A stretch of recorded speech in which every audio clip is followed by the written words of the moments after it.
ಸ್ಯಾಂಡಲ್ವುಡ್ಗೆ fire brand ಆಗಿ entry ಕೊಟ್ಟಂತಹ ಪುಷ್ಪ ಅವರು ಇದೀಗ ಘಾಟಿಯಾಗಿ ತೆಲುಗು ಚಿತ್ರರಂಗಕ್ಕೂ ಕೂಡ ಎಂಟ್ರಿ ಕೊಟ್ಟಿದ್ದಾರೆ. ಸದ್ಯಕ್ಕೆ ನಮ್ಮ ಕೈಗೆ ಇವತ್ತು ಸಿಕ್ಕಾಕೊಂಡಿದ್ದಾರೆ. ಮಾತಾಡಿಸ್ತೀನಿ ಮೇಡಮ್. ಮೊದಲಿಗೆ ಕಂಗ್ರ್ಯಾಚುಲೇಷನ್, ತೆಲುಗು ಇಂಡಸ್ಟ್ರಿಗೆ ಕಾಲಿಟ್ಟಿದ್ದೀರಾ. Thank you.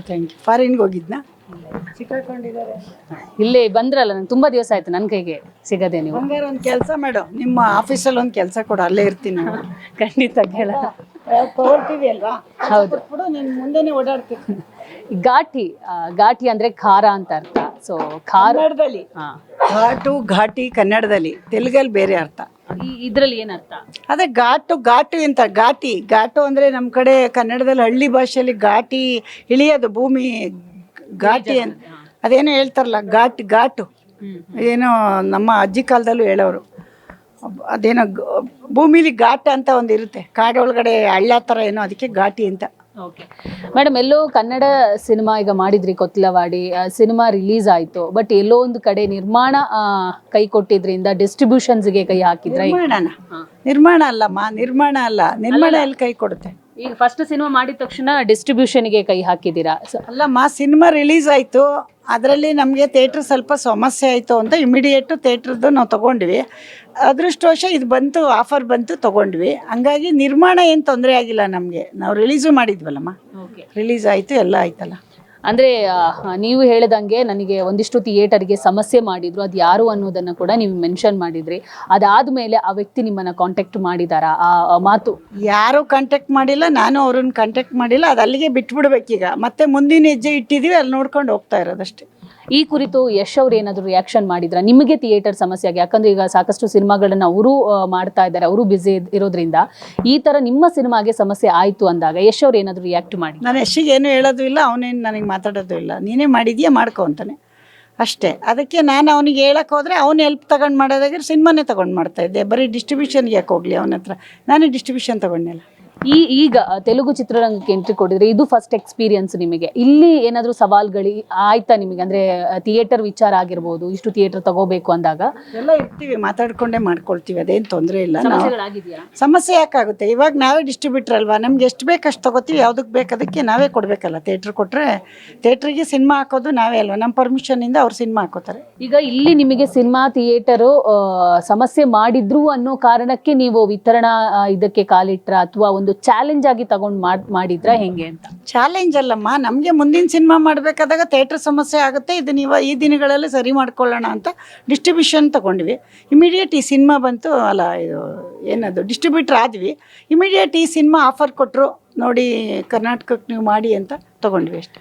ಈಗ ಸಿನಿಮಾನ ಡಿಸ್ಟ್ರಿಬ್ಯೂಷನ್ ನೀವೇ ತಗೊಂಡಿರೋದ್ರಿಂದ ಇದರಲ್ಲಿ ಅನುಷ್ಕಾ ಶೆಟ್ಟಿ ಅವರು ನಮ್ಮ ಕನ್ನಡದವರೇ ಹೀರೋಯಿನ್ ಆಗಿರೋದ್ರಿಂದ ಅವ್ರು ನಿಮ್ಮ ಹತ್ರ ಮಾತಾಡಿದಾರಾ? ಸೊ ಇಲ್ಲ, ಅವ್ರು ನನಗೆ ಸಿಕ್ಕಿಲ್ಲ, ಬರಬೇಕಿತ್ತು. ಅವ್ರಿಗೆ ಸ್ವಲ್ಪ ಹುಷಾರಿಲ್ಲ ಅಂತ ಬಂದಿಲ್ಲ. ತೆಲುಗು ಆಂಧ್ರಾಗೆ ಹೋದಕ್ಕೆ ಸಿಗ್ತಾರೆ, ಅಲ್ಲಿಗೆ ಹೋಗ್ತೀನಿ. ಅಲ್ಲಿ ಪ್ರೆಸ್ ಮೀಟ್ ಇದೆ, ಅಲ್ಲಿಗೆ ಹೋಗ್ತೀನಿ.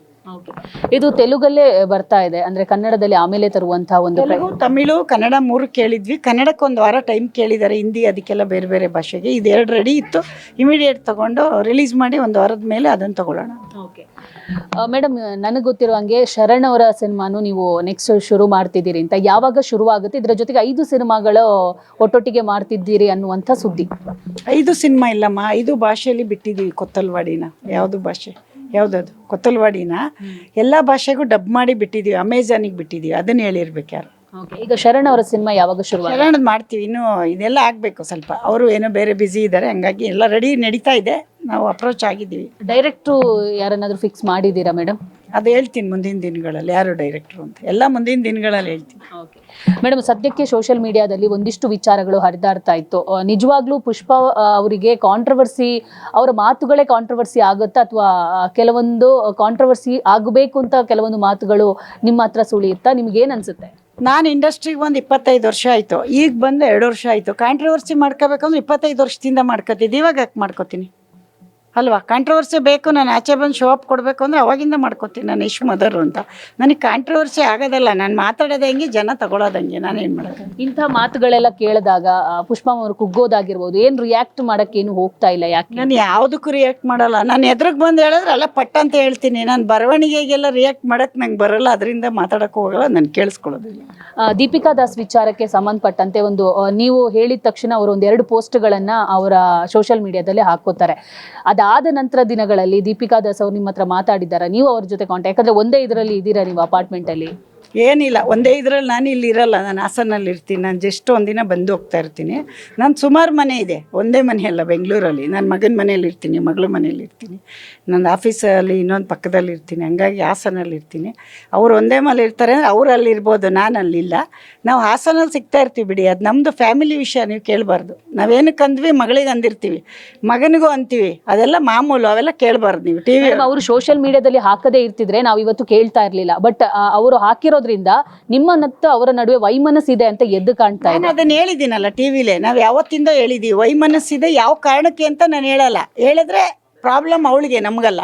ಅದಕ್ಕೆ ಹೇಳ್ತಾ ಇಲ್ಲ, ಗೊತ್ತಾಯ್ತಾ? ಯಾಕೆ ಹೇಳಲ್ಲ ಅಂದರೆ ಫ್ಯಾಮಿಲಿಯವರು ಹೇಳ್ಬಾರ್ದು ಅಂತ ಹೇಳಲ್ಲ ಅಷ್ಟೇ, ಇನ್ನೇನು ಬೇರೆ ಏನು ವಿಷಯ ಇಲ್ಲ. ಓಕೆ ಮೇಡಮ್, ಇನ್ನೊಂದು ಕಡೆ ಇಷ್ಟೆಲ್ಲ ಬೆಳವಣಿಗೆ ಆದರೂ ಯಶ್ ಅವರು ಯಾವುದೇ ತುಟಿಕ್ ಪಿಟಕ್ ಅಂತ ಇಲ್ಲ, ಸೋಷಿಯಲ್ ಮೀಡಿಯಾದ ಮುಂದೆ ಆಗಲಿ ಅಥವಾ ಎಲ್ಲೂ ಕೂಡ ಅವರು ಮಾತಾಡ್ತಾ ಇಲ್ಲ ಅನ್ನೋ ಒಂದು ಕಾರಣಕ್ಕೆ ಯಶ್ ಮತ್ತೆ ಯಶ್ ತಾಯಿಯವರಿಗೆ ಸರಿ ಇಲ್ಲ ಅನ್ನುವಂಥ ಒಂದು ಮಾತು ಹರಿದಾಡ್ತಾ ಇದೆ. ಇದಕ್ಕೆ ನೀವು ಏನು ಆನ್ಸರ್ ಮಾಡ್ತೀರಾ? ನೀನು ನೋಡಿದ್ಯಾ? ನಾನು ನೋಡಿಲ್ಲ ಮೇಡಮ್, ಹೇಳ್ತಾ ಇರೋದು. ಅದೇ ಅವ್ರು ಕೇಳಿದವ್ರಿಗೆ ಉತ್ತರ ಕೇಳೋ, ನಂಗೆ ಗೊತ್ತಿಲ್ಲ. ನಾನು ಯಾರು ಹೇಳ್ತಾರೆ ನನ್ನ ಹತ್ರ ಬಂದು ಹೇಳಿಲ್ಲ, ನನ್ನ ಹತ್ರ ಹೇಳಿದಾಗ ನಾನು ಉತ್ತರ ಹೇಳ್ತೀನಿ. ಸುದ್ದಿ ನಿಮ್ಮ ಕಿವಿಗೆ ತಲುಪಿಲ್ವಾ? ನನಗೆ ಯಾರು ಹೇಳಿಲ್ಲ. ನನಗೆ ಹೇಳಿದ್ರೆ ಅಲ್ಲೇ ಮುಖ ಕೊಡ್ದಂಗೆ ಹೇಳ್ತೀನಿ, ನಮ್ಮನೆ ಸರಿಗಿದೆ, ನಿಮ್ಮನೆ ಸರಿಗೆ ನೋಡ್ಕೊಳ್ಳಿ ಅಂತೀನಿ. ನಾವು ಸರಿಗಿದ್ದೀವಿ. ನಾವೇನಾದರೂ ಬಂದು ನಿಮ್ಮ ಹತ್ರ ನಮ್ಮ ಮಗ ನೋಡ್ಕೊತಿಲ್ಲ, ನಮ್ಮ ಸೊಸೆ ನೋಡ್ಕೊತಿಲ್ಲ, ಅಥವಾ ನಮ್ಮ ಅಕ್ಕ ನೋಡ್ಕೊತಿಲ್ಲ ಅಂತ ಹೇಳ್ದಾಗ ಹೇಳಬೇಕು. ಯಾರೋ ಸೋಷಿಯಲ್ ಮೀಡಿಯಾದಲ್ಲಿ ಯಾರಿಗೆ ಬಿಟ್ಟವ್ರಮ್ಮ? ಸೋಷಿಯಲ್ ಮೀಡಿಯಾದಲ್ಲಿ ಡಿ ಕೆ ಅವ್ರಿಗೆ ಬಿಟ್ಟವ್ರ, ಕುಮಾರಣ್ಣಂಗೆ ಬಿಟ್ಟವ್ರ, ಮೋದಿಗೆ ಬಿಟ್ಟವ್ರ, ನಮಗೆ ಬಿಡದೇ ಇರ್ತಾರಮ್ಮ. ಅವ್ರು ಮಾತಾಡ್ತಾರೆ, ಅದಕ್ಕೆ ನಾವೇನು ಮಾಡೋಕ್ಕಾಗುತ್ತೆ? ಇಲ್ಲ ನಮ್ಮ ಮನೆ ಸರಿಗಿದೆ ಬನ್ನಿ ಅಂತ ಅವರಿಗೆಲ್ಲ ನಾವು ಎಕ್ಸ್ಪ್ಲೈನ್ ಮಾಡ್ತಾ ಕೂತ್ಕೊಳ್ಳೋಣ. ನಮಗೇನು ಬೇಕಾದ ನಾವು ಅನುಕೂಲವಾಗಿದ್ದೀವಿ, ಇನ್ನೊಬ್ರು ಕಟ್ಕೊಂಡು ನಮಗೇನಮ್ಮ? ನಾವು ಜಗಳಾಡಿದ್ದೀವೋ ಚೆನ್ನಾಗಿದ್ದೀವೋ ಅಂತ ನಾವು ಹೇಳಿದ್ದೀವಿ, ಅವ್ರವರೇ ಅನ್ಕೊಂಬಿಟ್ರೆ ಅದಕ್ಕೆ ನಮ್ಮ ತಪ್ಪ. ಓಕೆ ಓಕೆ ಮೇಡಮ್, ಇನ್ನೊಂದು ವಿಚಾರ, ಈಗ ಪ್ರೊಡ್ಯೂಸರ್ ಆದ್ರಿ, ಡಿಸ್ಟ್ರಿಬ್ಯೂಟರ್ ಆದ್ರಿ, ಡೈರೆಕ್ಷನ್ ಮಾಡಬಹುದಲ್ವಾ ನೀವು? ಯಾರು? ನೀವು. ಅದನ್ನ ನೀನು ಹೇಳ್ಕೊಟ್ರೆ ಮಾಡ್ತೀನಿ, ನಂಗೆ ಡೈರೆಕ್ಷನ್ ಬರಲ್ಲ. ನೀನೇನಾರು ಅಲ್ಲ, ತುಂಬಾ ನಿಮ್ಮ ಡೈಲಾಗ್ಗಳೇ ವೈರಲ್ ಆಗ. ಅಲ್ಲಮ್ಮ, ನನ್ನ ಡೈಲಾಗ್ ನೋಡೋಕ್ಕೆ ಕರ್ನಾಟಕದ ಜನ ಕಾಯ್ಕೊಂಡು ಕೂತಿರಲ್ಲ, ದುಡ್ಡು ಕೊಟ್ಟು ಥಿಯೇಟ್ರಿಗೆ ಯಾರು ಬರಲ್ಲ. ಫ್ರೀಯಾಗಿ ನೀನು ಟಿ ವಿಲಿ ಹಾಕಿರ್ ನೋಡ್ತಾರೆ ಅಷ್ಟೇ, ಮಾತಾಡ್ಕೊಂಡು ಹೋಗ್ತಾರೆ. ಡೈರೆಕ್ಟ್ರ್ ಕೆಲಸ ಮಾಡಬೇಕು ಅಂದ್ರೆ ನೀನು ಹೇಳ್ಕೊಡ್ಬೇಕು, ನಂಗೆ ಡೈರೆಕ್ಷನ್ ನಂಗೆ ಬರಲ್ಲ.